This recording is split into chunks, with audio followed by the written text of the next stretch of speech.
오늘은 하나님께 순종하는 길 끝에 구원이 있다. 하나님께 순종하는 길 끝에 구원이 있다는 제목으로 함께 은혜를 나누려고 합니다.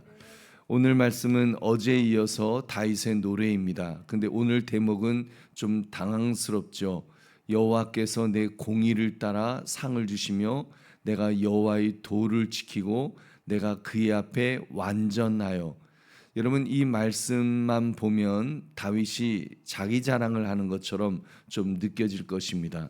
우리는 다윗을 잘 압니다. 그에게 어떠한 실패가 있었는지, 어떠한 넘어짐이 있었는지, 그리고 얼마나 큰 죄를 범했었는지를 우리는 잘 알고 있습니다. 다윗 스스로가 잘 알고 있었죠. 그렇기 때문에 다윗이 자기 자랑을 했을 리는 없습니다. 그렇다면 어떤 의도를 가지고 이런 고백을 했던 것일까요? 오늘 말씀 하나님께 순종하는 길 끝에 구원이 있다, 이 제목을 가지고 어떻게 하나님께서 믿음의 사람을 붙들어 주시는가를 살피며 은혜를 나누시기를 주님의 이름으로 축원합니다. 첫 번째로 하나님은 자기 백성의 정직한 순종을 기억하십니다. 자기 백성의 정직한 순종을 기억하신다. 우리 21절부터 24절까지 다시 같이 읽겠습니다. 시작. 여호와께서 내 공의를 따라 상 주시며 내 손의 깨끗함을 따라 갚으셨으니 이는 내가 여호와의 도를 지키고 악을 행함으로 내 하나님을 떠나지 아니하였으며 그의 모든 법도를 내 앞에 두고 그의 규례를 버리지 아니하였음이로다. 내가 또 그의 앞에 완전하여 스스로 지켜 죄악을 피하였나니. 아멘. 이것은 지금 다윗이 자기는 절대 무음하다, 죄가 없다, 이런 선언을 한 것이 아닙니다. 성경 전체가 그런 것을 그렇게 못하도록 하지요. 여러분, 그러니까 이 구절을 다윗이 죄를 안 지었다고 주장하는 것으로 보면 안 될 것입니다. 그렇다면 무슨 뜻으로 우리가 그 다윗이 이런 말을 한 것일까요? 다윗은 지금 자기 인생 전체의 방향을 말하고 있습니다. 내가 하나님을 떠나지 않았습니다. 내가 끝내 여호와의 길을 내 삶의 기준으로 삼았습니다. 때로는 넘어지고 쓰러질 때가 있겠지만 끝내 여호와의 길을 내 삶의 기준으로 삼고 나는 살았습니다. 이런 고백을 하고 있습니다. 보배로운 성도님들, 하나님은 우리에게서 완벽함을 찾으시는 분은 아니실 것입니다. 여러분, 우리 인간 중에 누가 완벽하겠습니까? 누가 완전할 수 있겠습니까? 여러분, 그런 것을 보시기보다는 하나님을 향한 정직함을 보시는 줄로 믿습니다. 여러분, 이 차이가 있습니다. 우리는 넘어질 수 있습니다. 실수할 수 있습니다. 죄와 씨름할 수 있습니다. 나 중요한 것은 그 사람이 끝내 어느 편에 서게 되느냐. 갈등할 수 있지만, 굉장히 고민할 수 있지만, 그러나 끝내 어느 편에, 마지막에는 어느 편에 서게 되느냐, 그것이 중요하다는 것입니다. 여러분, 다윗은 무너지기도 했지만 끝내 하나님 편을 떠나지 않았습니다. 죄를 지었지만 죄를 합리화하면서 하나님을 버리지 않았다는 말입니다. 회개하고 돌아왔고 다시 여호와의 길을 붙들은 줄로 믿습니다. 그래서 하나님은 그 삶의 방향을 기억하시는 것입니다. 우리 26절, 27절 같이 읽겠습니다. 시작. 자비한 자에게는 주의 자비하심을 나타내시며 완전한 자에게는 주의 완전하심을 보이시며 깨끗한 자에게는 주의 깨끗하심을 보이시며 사악한 자에게는 주의 거스르심을 보이심이리다. 아멘. 이것은 하나님이 어떤 분이신지를 지금 보여주는 말씀입니다. 하나님은 교만한 자를 낮추시고 겸손히 주께 매달리는 자에게 은혜를 베푸시는 분이심을 말씀하고 있습니다. 여러분, 28절에도 보면 주께서 공고한 백성은 구원하시고 교만한 자를 살피사 낮추시리다. 아멘. 여러분, 이런 본문은 하나님은 자기 힘을 의지하는 자를 낮추시고 주께 매달리는 자를 구원하시는 줄로 믿습니다. 하나님께 매달리는 자, 여러분, 보배로운 성도님들, 하나님께 순종하는 삶은 완벽한 사람이 걷는 길이 아닙니다. 여러분, 하나님 없이는 안 된다는 것을 아는 사람이 걷는 길인 줄로 믿습니다. 여러분, 우리가 새벽에 이렇게 기도하러 나온 이유가 무엇이겠습니까? 주님의 도우심을 구하러 나오신 줄로 믿습니다. 여러분, 이것이 겸손의 자리입니다. 그 자리를 하나님은 기뻐하십니다. 내가 완벽해서 하나님이 기뻐하시는 것이 아니라 나의 부족함을 느끼고 그래서 하나님의 은혜가 아니면 살 수 없다고 고백하는 그 사람을 하나님은 기뻐하실 줄로 믿습니다. 여러분, 오늘 이 새벽에 나는 부족합니다. 나는 다윗처럼 정말 자격이 없습니다. 이런 마음이 드신다면 여러분, 주님께서 우리를 기뻐하시는 그런 자리가 될 줄로 믿습니다. 우리에게 자격이 없지만 자격 없는 사람을 붙드셔서 하나님을 떠나지 않는 사람으로 우리 하나님께서 우리를 만들어 가실 줄로 믿습니다. 그러므로 하나님의 백성으로서 정직히 순종하는 마음으로 끝까지 하나님 편에 서시기를 주님의 이름으로 축원합니다. 두 번째, 하나님은 말씀으로 순종의 길을 밝히시고 감당할 힘을 주십니다. 우리 29절부터 30절부터 이제 보면 분위기가 많이 이렇게 좀 달라집니다. 다윗은 자기 이야기를 하다가 하나님이 어떤 분이신지를 이제 고백하기 시작하는 것입니다. 우리 29절 우리 한번 같이 읽겠습니다. 시작. 여호와여, 주는 나의 등불이시니 여호와께서 나의 어둠을 밝히시리다. 아멘. 우리 31절도 같이 읽겠습니다. 31절 시작. 하나님의 도는 완전하고 여호와의 말씀은 진실하니 그는 자기에게 피하는 모든 자에게 방패시로다. 아멘. 여러분, 하나님이 이런 분이시라는 거죠.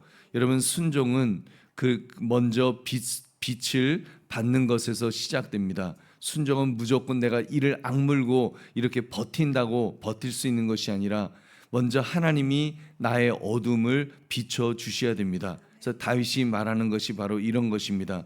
주는 나의 등불이십니다. 내가 등불이 아닙니다. 여러분, 우리가 등불이 아니고 내 결심이 등불이 아니고 나의 경험이 등불이 아닙니다. 우리 주님이 등불이신 줄로 믿습니다.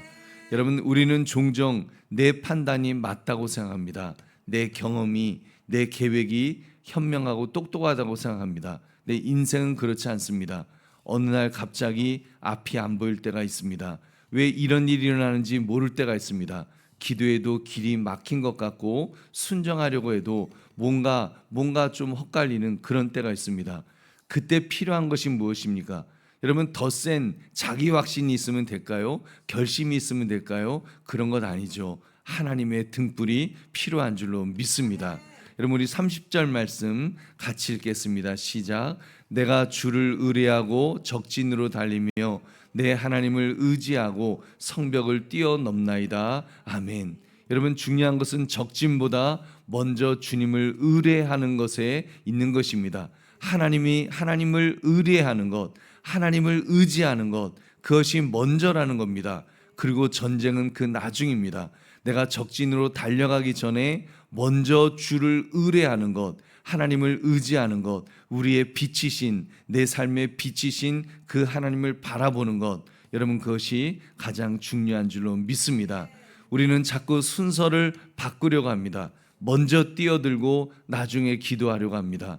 먼저 결정해놓고 나중에 말씀을 찾으려고 하고 먼저 화를 버럭 내놓고는 나중에 회개하려고 합니다.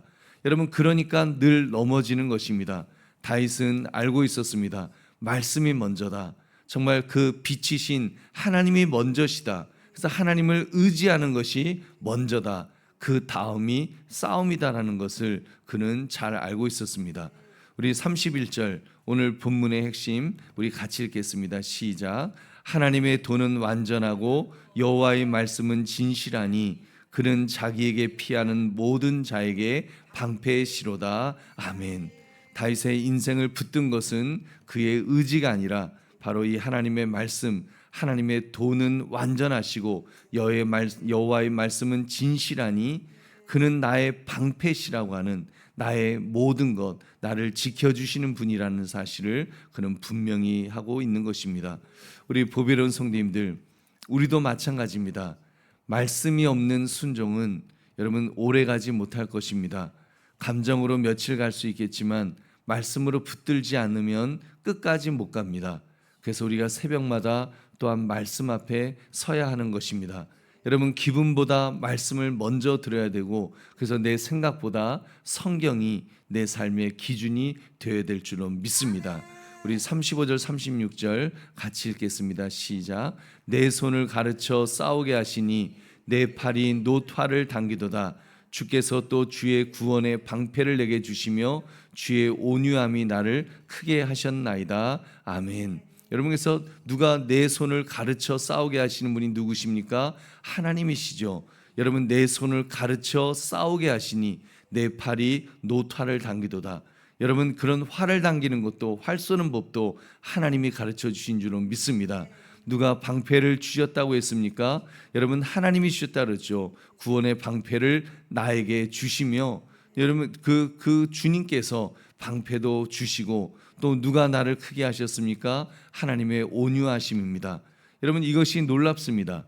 다윗은 내가 연습해서 강해졌다 이렇게 말하는 것이 아니라 하나님이 내 손을 가르쳐 주셨다, 하나님이 나를 이끌어 주셨다, 이렇게 말씀하는 것입니다. 여러분, 그렇기 때문에 우리는 정말 말씀 앞에 서는 것이 너무나도 중요합니다. 말씀 앞에 순종해서 하나님은 순종의 길을 밝히시고 감당할 힘을 주심을 깨달아서 항상 주의 말씀을 붙드시기를 주님의 이름으로 축원합니다. 또 세 번째, 하나님은 순종의 사람을 끝내 구원과 언약의 완성으로 이끌어 주십니다. 우리 후반부 38절부터 51절까지는 다윗이 원수를 추격하고 승리를 경험하고 열방 가운데 하나님을 찬송하는 고백으로 이어지고 있습니다. 이것을 잘못 읽으면 순종하면 원수를 다 이기고 다 잘 되나 보다, 이렇게 단순하게 우리가 받아들일 수가 있습니다. 본문은 그것보다 더 큽니다. 다윗의 승리는 단지 개인의 성공담이 아닙니다. 그는 사적인 복수로 싸운 것이 아니라, 사적인 복수를 위해서 싸운 것이 아니라 하나님의 기름 부음 받은 왕으로서의 사명을 감당했던 것입니다. 그리고 그의 마지막 51절 그 마지막 노래를 보면 그 결정적인 모습이 나옵니다. 우리 51절 같이 읽겠습니다. 시작. 여호와께서 그의 왕에게 큰 구원을 주시며 기름 부음 받은 자에게 인자를 베푸시며 영원하도록 다윗과 그 후손에게로다 하였더라. 아멘. 여기서 본문은 다윗 한 사람으로 끝나지가 않죠. 다윗과 그 후손에게 영원토록. 여러분, 하나님이 다윗 언약을 기억하신다는 뜻입니다. 무슨 말입니까? 하나님께 순종하는 길의 끝은 여러분 하나님의 언약이 성취되는 자리라는 것입니다. 그리고 이 언약은 결국 누구에게 완성됩니까? 다윗의 후손으로 오신 예수 그리스도에게서 완성된 줄로 믿습니다. 여러분, 다윗도 완전한 왕이 아니었습니다. 다윗은 보면 그는 위대한 왕인지 몰라도 그도 넘어졌었고 흔들렸었고 부서졌었던 그런 인생을 살았습니다. 그러나 하나님은 다윗을 버리지 않으셨죠. 왜입니까? 다윗이 완벽해서가 아니라 하나님이 언약에 신실하셨기 때문인 줄로 믿습니다. 그리고 그 언약의 최종 성취가 바로 예수 그리스도이십니다. 예수님은 진짜 의로우신 왕이십니다. 예수님은 끝까지 아버지께 순종하신 왕이십니다. 예수님은 자기 백성을 대신하여 싸우시고 죄와 사망과 사탄을 이기신 왕이신 줄로 믿습니다. 그러므로 우리는 다윗보다 더 큰 왕이신 예수님 안에서 이 말씀을 읽어야 될 것입니다. 우리 보배는 성도님들, 우리의 순종도 결국 예수님 안에서 의미를 가지는 것입니다. 여러분, 내가 순종해서 구원받는 것이 아니라 예수님께서 완전 순종으로 구원을 이루셨기 때문에 그 은혜 안에서 우리의 순종의 길, 우리의 순종의 길의 마지막에 예수 그리스도의 구원이 있는 줄로 믿습니다. 그러므로 순종의 길 끝에 구원과 언약의 완성으로 이끄심을 깨달아서 우리는 끝까지 주님 안에서 순종하시기를 주님의 이름으로 축원합니다. 말씀을 맺습니다. 오늘 말씀은 우리에게 묻습니다. 내가 지금 무엇을 붙들며 살고 있는지, 나의 생각이냐 나의 생각으로 살고 있는지, 세상의 방식으로 살고 있는지, 아니면 하나님의 방법으로 살고 있는지를 묻고 있습니다. 그리고 다윗은 말합니다. 하나님의 도는 완전하시다. 여호와의 말씀은 진실하시다. 주님은 나의 등불이시다. 주님은 나의 방패가 되신다. 여러분, 이 고백이 저와 여러분의 고백이 되어야 될 줄로 믿습니다. 그러므로 하나님께 순종하는 길 끝에 구원이 있다는 이 제목처럼 구원의 은혜를 주시는 주님을 바라보며 그분을 붙들 수 있는 저와 여러분 되시기를 주님의 이름으로 축원합니다. 우리 기도하겠습니다.